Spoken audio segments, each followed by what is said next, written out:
नमस्कार। ये गंगा नदी तट पर दूसरी वीडियो है। पिछली वाली वीडियो को देखने के बाद इसको देखिएगा। कुछ चीज़ें छूट गई थी उसमें, इसमें मैं पूरा कर देता हूँ। छूट जाती है कुछ चीज़, इंसान हूँ मैं। चलिए, ये जो कुछ दिखाई दे रही है आपको, ये वाली, इसको आपको नहीं देखना है, दिखेगी भी नहीं, पता भी नहीं चलेगा। ये मैं अपने संकेत इंडिकेट के लिए रखा हूँ। मेरी बात को सुनकर उसको नोट्स बनाइए। ये मैं संकेत मात्र के लिए रखा हूँ। ठीक है, शुरू करते हैं। देखिए, हाँ, कुछ चीज़ें भूल भूल गया था मैं, इसको इसमें बता देता हूँ। पहली बात कि गंगा नदी जो है दो देशों से होकर बहती है, एक भारत और एक बांग्लादेश। नहीं, ये चीज़ छूट गई थी, तो इसको नोट कर लीजिएगा। हरिद्वार के पास, नहीं, उत्तराखंड में, यहाँ से आने के बाद एक धारा निकलती है, वो गंगा कहलाती है। नहीं, अलकनंदा, भगीरथ।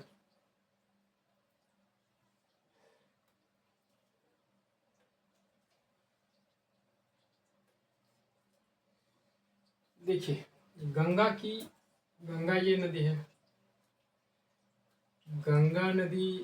गंगा की सबसे बड़ी सहायक नदी, नहीं, जो है, देखिए, गंगा की एकमात्र हिमालय नदी यमुना है। ये गंगा नदी है। गंगा की एकमात्र ये हिमालय नदी है। गंगा की एकमात्र हिमालय नदी यमुना है, जो गंगा नदी के दाहिने तट पर आकर मिलती है। ये मात्र एक हिमालय नदी है जो गंगा की सहायक है, जो दाहिने तट पर यानी कि दाईं ओर आकर गंगा में मिलती है।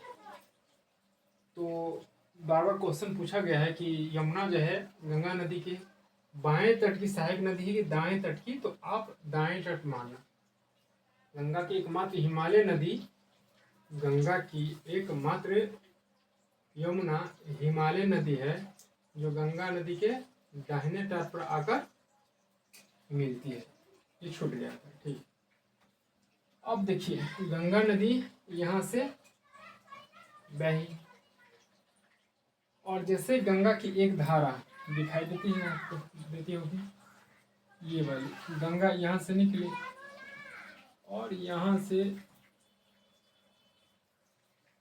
एक धारा, ये देख रहे हैं, हुगली, वेस्ट बंगाल में, यानी कि हमारे पश्चिम बंगाल में आकर मिल गई। तो पश्चिम बंगाल में जो आकर मिल जाती है, तो गंगा की एक ही धारा है, पश्चिम बंगाल में मिलती है, उसी को हम हुगली नदी कहते हैं। गंगा की धारा है हुगली, कोलकाता, मतलब जो कोलकाता है, हुगली नदी के किनारे। ये क्वेश्चन पूछा गया है बार बार, रेलवे, एसएससी, बहुत सारे एग्जाम में पूछे गए हैं। तो इसलिए याद रखना कि जो है कोलकाता किस नदी के तट पर है, तो हुगली।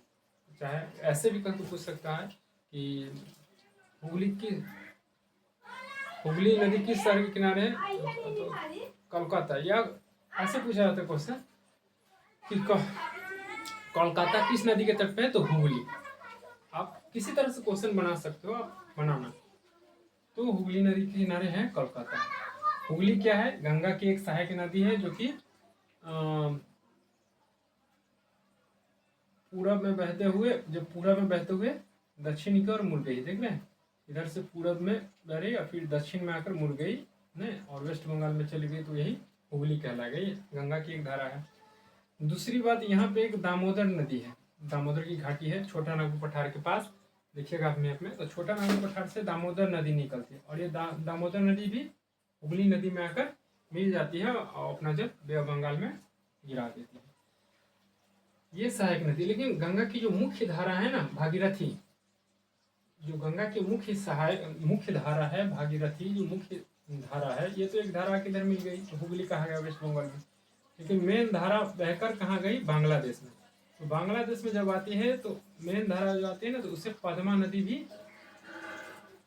कहते हैं। कौन सी नदी? पद्मा नदी। गंगा की मुख्य धारा जो है, उसे पद्मा नदी बांग्लादेश में कहते हैं। समझ गए? बांग्लादेश में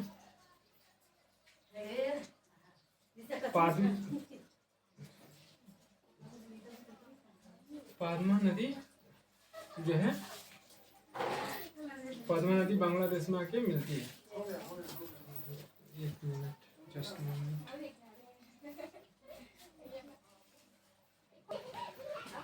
सॉरी फॉर दैट। चलिए, तो पद्मा की एक धारा गंगा नदी में आकर मिल गई है। ठीक, तो इसे बांग्लादेश में ये गंगा की मुख्य धारा को पद्मा नदी कहते हैं। मेन पॉइंट में कह देता हूँ, हालांकि सब हो ही चुकी है। तो पद्मा नदी कहते हैं। यहाँ पे देख रहे हैं एक ब्रह्मपुत्र नदी, ये ब्रह्मपुत्र नदी जो है, नहीं ब्रह्मपुत्र नदी, ब्रह्मपुत्र नदी देख रहे हैं यहाँ पे आके मिल गई। तो ब्रह्मपुत्र नदी मिल, गंगा ब्रह्मपुत्र नदी जब मिलती है तो यहाँ पे एक बड़ा सा डेल्टा बन जाता है वेस्ट बंगाल में, नहीं पश्चिम बंगाल में। और एक और बात है, जब ब्रह्मपुत्र नदी इस गंगा नदी में आके मिलती है और गंगा देख रहे हैं यहाँ पर आती है, तो पद्मा नदी तो होती है, साथ में जो यहाँ की जो अंतिम धारा है वो क्या कहलाती है, मेघना नदी कहलाती है। क्या कहलाती है, मेघना नदी। यानी कि गंगा का अंतिम नाम क्या है, मेघना। यही बे ऑफ बंगाल में गिरती है। अरब सागर पूर्व में बंगाल की खाड़ी, पश्चिम अरब सागर, दक्षिण में इंडियन ओशन। ठीक है, तो ये मेघना नदी क्या है, गंगा की अंतिम नाम है, नहीं, जो कि ब्रह्मपुत्र नदी से मिलकर आती है। पद्मा नदी, मेघना नदी, ये सारे गंगा नदी का ही नाम है। ठीक है, जब ब्रह्मपुत्र नदी से मिलती है तो पद्मा हो जाती है। ठीक, यहाँ पे देखिए ब्रह्मपुत्र नदी है। ब्रह्मपुत्र नदी में एक नदी म्यांमार से आकर बहती है और मिल जाती है, नहीं, तो ब्रह्मपुत्र नदी में म्यांमार से एक नदी बहती है, उसे बराक नदी या मेघना नदी कहते हैं। तो यही म्यांमार से जो नदी एक आखिर मिलती है, नहीं, और ये भी क्या करती है, गंगा में मिल जाती है, और यहाँ से मिलने के बाद जो धारा निकलती है वो मेघना नदी कहलाती है। यानी कि गंगा की अंतिम छोर जो है मेघना नदी है। गंगा की अंतिम छोर मेघना है और मेघना ही बे ऑफ बंगाल में गिरती है। ब्रह्मपुत्र नदी को बांग्लादेश में जमुना नदी के नाम से जाना जाता है। ये ब्रह्मपुत्र नदी है, बांग्लादेश में जमुना नदी के नाम से जाना जाता है। ठीक है, यहाँ पर आके ये गंगा ब्रह्मपुत्र की नदियाँ जो है एक बड़ी सी डेल्टा बनाती है, जो कि विश्व की सबसे बड़ी डेल्टा है। सुंदरवन डेल्टा भी कहते हैं इसे, नहीं। डेल्टा क्या होता है, थोड़ी संक्षिप्त में बता दूं कि जब नदियाँ जब बहती है तो तेज रहती है, और जैसे ही मैदानी इलाकों में आती है, जब युवा अवस्था में रहती है, मैदानी इलाके में आती है तो कई धाराओं में बट जाती है। ऐसे ऐसे करके विभिन्न धाराओं में बट जाएगी, कई धाराओं में बट। तो इसका जो फ्लोज है वो क्या हो जाएगा, स्लो हो जाती है। तो यही डेल्टा का निर्माण करती है। इसकी जो आकृति होती है कैसी होती है, ट्रेंगुलर होती है, त्रिभुजाकार। ये क्वेश्चन पूछा गया, डेल्टा की आकृति कैसी होती है, त्रिभुजाकार। और सबसे बड़ा डेल्टा गंगा ब्रह्मपुत्र की डेल्टा। यहाँ पर समुद्र रहता है, ये मानो समुद्र है, समुद्र। तो जैसे ही डेल्टा का निर्माण होगा तो क्या होगा, ये धक्का देगा इसको। ये डेल्टा अपने साथ क्या लाएगी, बहुत सारे, पिछली वाली वीडियो में डेल्टा पर चर्चा कर चुका हूँ, तो उसको भी आप देखना। तो बहुत सारे कूड़ा करकट सब एक आता है और इसमें दहाता है, और ये धक्का देते हैं। दिन प्रतिदिन ये क्या होगा, आगे की ओर खसेगा, नहीं। तो यही डेल्टा है, सुंदरवन का डेल्टा, बहुत बड़ा डेल्टा, पढ़ो जाकर। सुंदरवन की डेल्टा सुंदरी वन से भी प्रसिद्ध है, क्योंकि यहाँ सुंदरी वन खूब होती है। उसके बाद गंगा के डेल्टा का विस्तार, गंगा ब्रह्मपुत्र डेल्टा का विस्तार जो हुगली नदी से लेकर, समझ जाइए आप, यानी कि हुगली नदी से लेकर मेघना नदी तक है। सुंदरवन का डेल्टा मैंग्रोव वन के लिए जाना जाता है। मैंग्रोव वन केसुरी, सुंदरी नामक वृक्ष पाई जाते हैं यहाँ पर। हालांकि इसकी छाल नमकीनी होती है, क्योंकि स्वाभाविक से होते हैं यहाँ पर नमकीनी साल्ट वाटर रहता होगा। यहाँ पर जो मैंग्रोव वन होती है, ऐसे वाली जो जड़ जिसका नीचे जाकर फिर ऊपर आ जाता है जड़, उसको बोलते हैं, तो छाल सब नमकीनी होती है। अब देखते हैं, देखिए ये पूर्व से पश्चिम की ओर है, नहीं, या पश्चिम से, सॉरी, पश्चिम से पूरब की ओर चंबल, सिंधु, बेतवा, कैंट, टॉन्सन है। पश्चिम से पूरब की ओर है, ढाल बह रही है, अपने ढाल में बह रही है और गंगा में मिल रही है। प्राकृतिक भारत की नदी, और ये गंगा की नदी में पढ़ा चुका हूँ। महानंदा। अब क्या करते हैं, आप एक साथ लिखो प्राकृतिक भारत के पठार, हेडिंग डालो और लिख लो, बाएं तट पर आकर मिलने वाली नदियां। यमुना के छोर को अन्य यह मैं अपने संकेत के लिए लिखा हूं, आप ऐसे लिख लो। अच्छा, इसमें एक और चीज जोड़ देना, मैंग्रोव वन जो है ना, मैंग्रोव वन का क्षेत्र अधिक भारत में पश्चिम बंगाल में है, इसके बाद गुजरात में, पश्चिम बंगाल में, फिर गुजरात में, फिर उसके बाद तीसरा जो आंध्र प्रदेश में है। गोदावरी कृष्ण का डेल्टा में जो है वहां पर भी पाया जाता है, लेकिन सबसे ज्यादा जो है आपका पश्चिम बंगाल में। अगर भारत की बात करें तो वैसे बांग्लादेश में अधिक है। ठीक है, भारत में सबसे ज़्यादा वेस्ट बंगाल में है, पश्चिम बंगाल में है। ठीक है,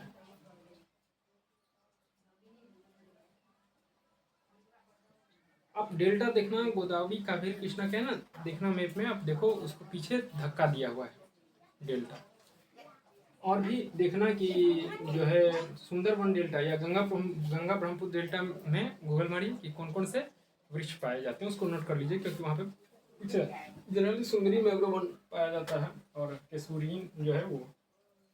ठीक, अब हेडिंग डालिए, ये जो है ना प्रायद्वीपीय भारत की नदियाँ, तो हेडिंग डालिए ये चारों, चंबल, सिंधु, बेतवा और केन।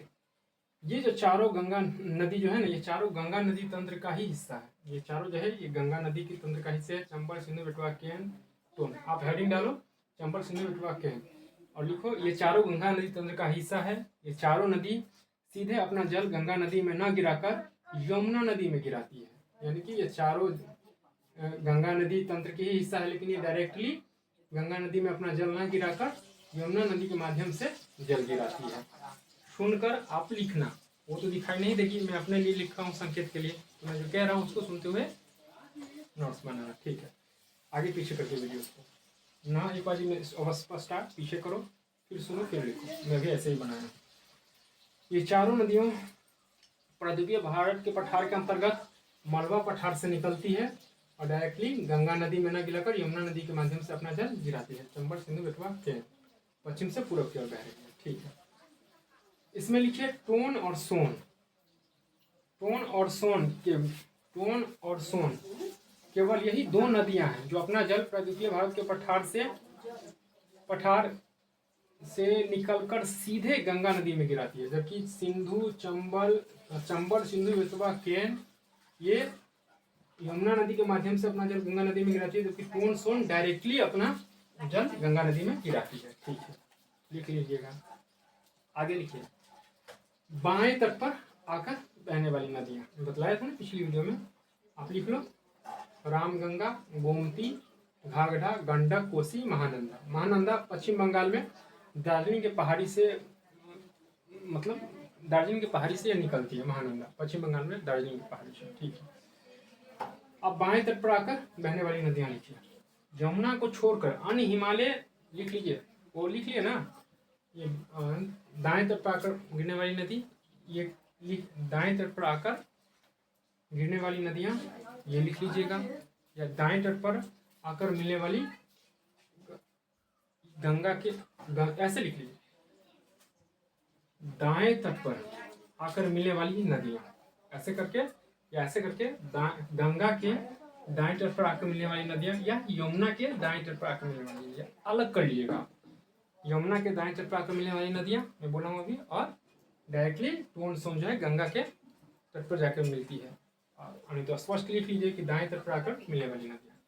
ठीक है, ये हो गया आपका। अब बाएं तट लिखिए, बाएं तट पर आकर मिलने वाली नदियां, बाएं तट पर आकर मिलने वाली नदियां यमुना को छोड़कर, आप लिखिए यमुना को छोड़कर अन्य हिमालय सहायक नदियां उसके बाएं तट पर आकर मिलती है, यानी कि यमुना को छोड़कर, यमुना दाएं तट पर आकर मिलती है, बाकी सारी सहायक नदियां जो है रामगंगा, गोमती, घाघरा, गंडक, कोसी, ये सब, महानंदा, ये सब क्या है बाएं तट पर आकर मिलती है, जिसका पश्चिम से पूर्व की ओर विस्तार है, यानी कि पश्चिम से पूर्व की ओर विस्तार है।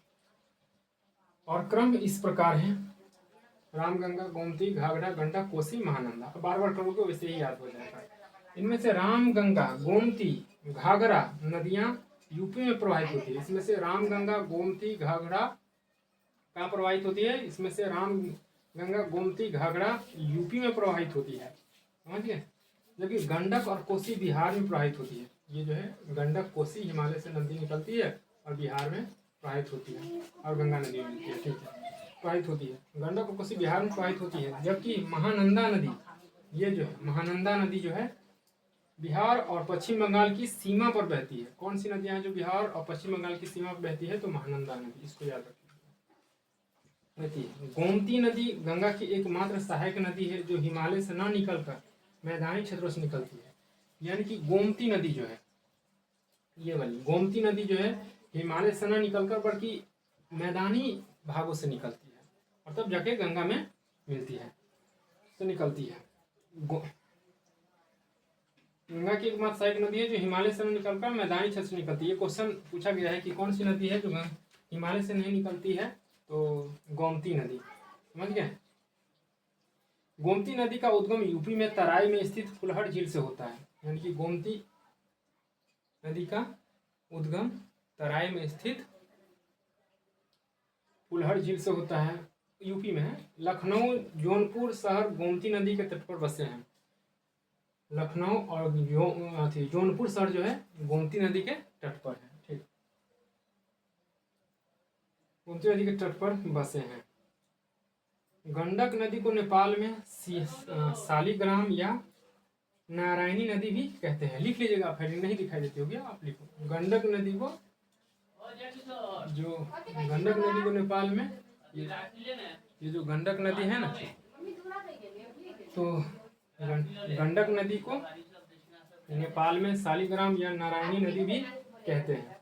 कोसी नदी जो नेपाल से निकलकर बिहार में गंगा नदी से मिलती है, इसे बिहार का शोक कहा जाता है। ये अपना रास्ता बदलने के लिए कुख्यात है। कोसी नदी जो कि हिमालय से निकलती है और फिर मैदानी क्षेत्र में आकर बिहार में बहती है। कोसी नदी क्या करती है, अपने साथ बहुत सारे क्या कहते हैं, बड़े बड़े पत्थर, शिलाखंड सब और बहुत सारी मिट्टियाँ, गाद सब जो है वो लाती है। और जैसे बिहार मैदानी क्षेत्र आप जानते हैं, तो मैदानी क्षेत्र में आते ही क्या करती है, अपने ही रास्ते को अवरुद्ध कर लेती है। मतलब रास्ते में आकर बिछा देती है। अब बिछा दी तो अपना रास्ता ही जाम कर ली, तो बदले में क्या करती है कि इधर से जाम हुआ आगे से तो इधर से निकल जाती है, इधर से जाम हुआ तो इधर से निकल जाती है। इसीलिए क्वेश्चन भी पूछा गया है कि ऐसी कौन सी नदी है जो अपनी रास्ता बदलने के लिए कुख्यात है, तो कोसी नदी। अब तो नहीं, अब बांध बन गया है। तो पहले बिहार में लोग सोए रहते रात में और नीचे से पानी आ जाती, रात में जगता तो छपाक से पानी। अब तो धीरे धीरे हम आगे की ओर जा रहे हैं। तो ये थी कोसी नदी की कहानी। महानंदा नदी गंगा के बाएं तट पर मिलने वाली सबसे पूर्वी और अंतिम सहायक नदी है। देख रहे हैं आप, महानंदा नदी। ये ये जो महानंदा नदी है ना, वो मैं पहले बोला हूँ पश्चिम बंगाल में दार्जिलिंग के पहाड़ी से निकलती है, जो गंगा नदी के बाएं तट पर मिलने वाली सबसे पूर्वी और अंतिम नदी है।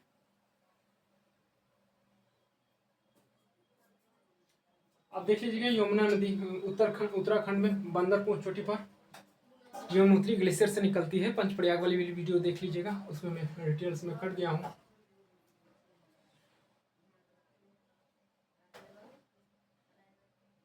ठीक है, तो ये थी